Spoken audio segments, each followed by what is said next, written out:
And welcome back to the Factor Uncensored. Thank you for joining us for our second half hour. Now, we're tackling our hot topics tonight. First up, Hollywood's newest fathers. Favorite actor right here, Al Pacino and also Robert De Niro. They have been putting in major work in the baby-making factory. 79-year-old De Niro welcomed his 7th child a few weeks ago, and earlier today, Al Pacino's representatives announced he is expecting his 4th child at 83 years old. That makes Pacino the oldest dad in Hollywood. We want to know, let's talk about it. Joining me now, Gen Zers, Chaz, Raina Mejia, and business owners, Dominique Leonard and Jeff Matthews. Dominique, what do you think about this? Our boy Al and our boy Robert De Niro having kids in their 70s and 80s. Good move, bad move, what do you think? First thing I'm going to say, God bless their heart. Literally bless their heart. Give them more room to live, to be on this earth. They need that. The second thing I'm going to say is that, you know, it's really about the children, because we have these kids at a late age of our lives. But will these kids actually have time to spend with us and to have a good time with us? And again, I'm going back to my first thing I said. God bless the men's hearts so they can have more time to live. I mean, they're what, 83, 79, something like that? I mean, what, give them 10 more years probably? Come on, stop. Stop. Raina, your thoughts on that? Yeah, I agree with that too. I didn't really think about it that way until I just heard his opinion just now. I mean, think about it. These kids, they're going to grow up to be 20 years old maybe, and maybe they won't grow up with a dad, you know, in their late adult years. So I feel like they're not being very conscious. There are a lot of kids who grew up without their dads, yes, and their dads around the corner with Pook in them. Right. Right, but that's not really the way that's not the ideal way to grow up. And I just think maybe it wasn't planned. I mean, it's not really our place to insert our opinion there, but at the same time, they have to think about it. Their kids are going to grow up in their late adult years without a dad. So I don't know. What do you think? Chaz, I mean, I caught her off guard. Chaz, let me ask you this. Would you ever marry somebody or have a child with someone who's like Leonard and my, no, not our age. Well, how old is he? Al Pacino. Leave me out of this. You know, 70 and 80. Would I? Probably not, because... But you couldn't guarantee it. If you guys fell for each other heavy. I don't think that would ever happen. Yeah. With me and somebody that old. His wife is like 30 years old. Yeah. 29. 29. So she's going to be a very young mother. At one point, maybe she might have to even raise the kids on her own at that young age. I mean, who wanted the baby, him or her? Right? We don't know this, and that's the thing. We can't really insert our opinion because we don't know exactly what happened. Maybe he's putting in work. Right, I guess so. I guess they're getting busy over there. Jeff, what do you say down at that age? Well, I think typically at that age is really more about legacy. I think someone to leave something behind, something to keep the name going. Say, because at this point it's not about economics, so I'm pretty sure. But are you robbing, like Raina says, are you robbing that kid of something though by not giving them your time? You're giving them your name, you're giving them your wealth. You know, both of these guys are very rich, and you're leaving that behind, but still there's no father there. Of what, that's always going to be something missing in a child. It's almost like that statement, if I got money, I can't give you time. If I got time, then I don't have the resources. So it's always going to be the one or the other. Damn if you do, damn if you don't. Yeah, so it's going to be something missing regardless. And it almost goes back, like you said earlier, who are we really to judge? You know, I mean, yes, fun to poke at it, but at the same time, this is their personal life. But, I mean, I just don't see it at that age. It's time to sit down, relax. But, again, I mean, they have the money, they have the resources. Lay down and relax. Hey, it's still working. At that age, it's still working. Hey, that's great if it's still working. Yeah, I actually do see it as a good situation, to be honest with you. Because if you have the resources to actually take care of the child in the long run, why not? Seriously, why not? At the same time, the child will have a good life. I mean, he's going to have, a fortune for the rest of his life, so. A good life with no dad, right, exactly. Okay. So it's like, I also feel like when you won't let it go, though, right? I mean, come on. I mean, he's 83. By the time the child is, what, 10? He's 93? They're more patient with their kids, though, because you're older, so. He can't move. He can't run with them. Slow as hell with you. I know men right now with kids, and they're in their 50s or later or older, and hell, they're going through it. You know, so I mean, so again. And what kind of difficulties are you seeing with them? I mean, their patience. Their patience is gone. I mean, I can call them and be like, hey, you know, how you doing today? Man, what you mean how I'm doing today? I'm like, hold on, I'm just checking on you. I ain't trying to, I ain't trying to get you mad, but again, it all goes back to, hey, I got these young kids, you know, and I mean, so there it is. On to our other topic, millennials are being told to be present at the get-togethers, the barbecues and the cookouts, that they're not, and you're absent.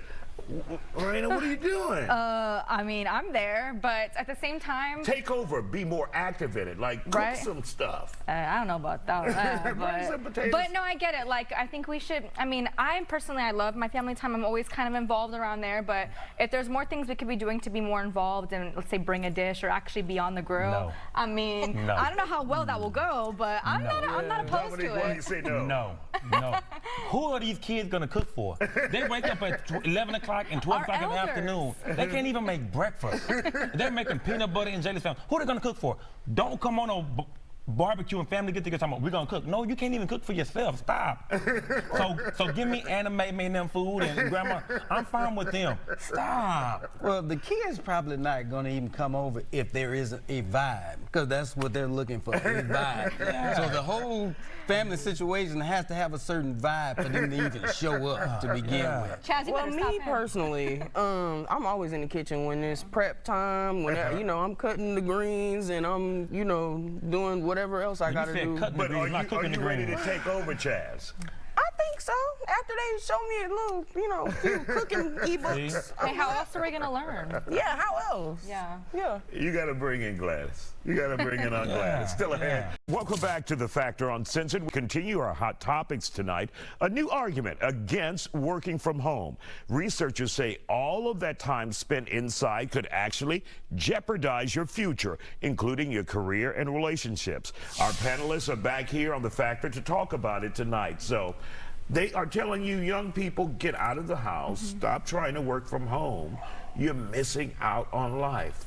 I have to agree. Yeah, I do have to agree. For me personally, I feel like I could never work from home. I feel like my mental is not like stimulated when I'm inside the house. I think being inside the house is just meant to regroup, sleep, eat, and then go back out again. The real world, I think, is where we're actually going to have be able to connect more people. So I agree with that. I really do. I think that Gen Zers, a lot of us, they love to stay at home and work on the computer and stay in bed all day, but at the end of the day, they're missing out on so much. I strongly believe that. All right, Chaz, your thoughts on that as a Gen Zer? So I kind of am like, both sides of the, coin, because I understand, like, okay, we have to go out and we need social skills, and that's why dating is hard now, because we dating online and we not wanting to make that real life connection. But at the same time, like, I've had jobs where my boss has like sexually harassed me, or so working from home for me is like way more comfortable, because I can just I feel more protected in my environment. I have a history of that happening, so. Dominique, I hear you tisking. Yeah, I am, because see, I'm not a Gen Zer. I'm old school. I gotta go out there and get it. I gotta go out there to the grind and get it. And y'all just lay up in the bed. I have so many friends. I call them when I'm on the road getting my money, and I hit them up and they like, yeah, I'm rolling over, about to go on this computer and put my still shot up. And then they gotta hold it, just chill. It's not fair. But at the same time, I understand it, but it's like you're getting paid really just to chill at home with the luxury, when old school people like us gotta go get it.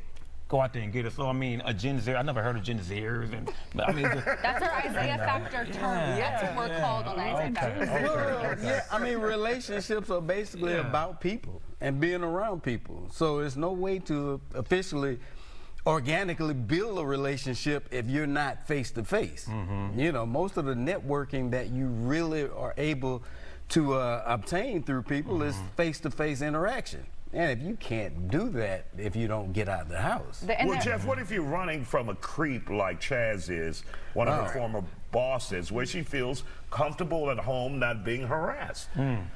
I get that, but I think I've never been one to like live in fear or certain things I don't do because of something that happened to me in the past. So I would have to try to find a way to get over it, but I understand her situation. But it won't necessarily happen every single time, and I can't let that stop me from meeting new people, because well, also, there's also a lot of jobs, going off on a different tangent now, there's also different jobs that are more digital, like digital marketing is very prevalent now, like social media marketing, and you can do all of that from a computer or a phone. So you can sit down at home, be comfortable, and get that easy money, you know, that's what we call it, when you're just at home. I think that it's good in a way, it's easy money, but at the same time, we gotta think about your future, and I think that us as Gen Zers need to consider, well, is this what we want to do for the rest of our lives, just be locked inside the house? Not me personally. Yeah, so. I mean, but y'all always saying where the good men at. Y'all working from home. They outside. Yeah, exactly. Y'all working from home. You gotta go outside. Y'all never gonna see them again. But y'all want to come out at night when the men are tired, nigga. We done been out there getting them. We want to go home and go to sleep now. All the creeps out at night. And Chaz, you made an important point that people didn't really take into consideration. You're saying you're online dating, and then there's that fear of real life contact. Yeah. So I mean, it's not really. Is it dating if you've not actually met the person and gone out on what we consider a date? I think that it's real, but that's depending on who you talking to. Because real for some people means, okay, we've been on dates, and then real for some people is, okay, we've been, you know, sexually active with each other, or, you know, whatever that is, you know. But it's different. It's just whatever you prefer.